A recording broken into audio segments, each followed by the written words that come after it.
Hey guys, I want to show you something real quick. Screwdriver, Phillips, metal screws, nothing, right? Pick this baby up online and I'll post it in the description. Check this out.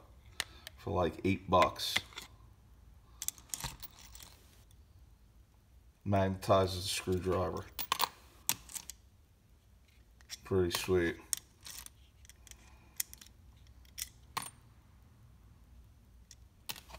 And then put it on this side, the negative.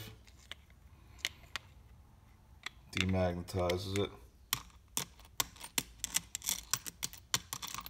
Pretty wild. There's a model number, but I'll put it in. It's on Amazon. I'll put it in the description. For like $8 though. Comes in handy if you're working on little screws.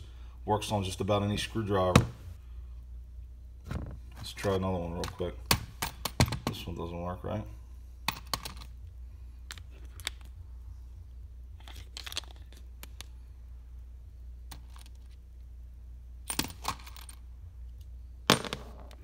Put it in again. Pretty cool. So it works on just about any. Demagnetizes it. It's pretty cool.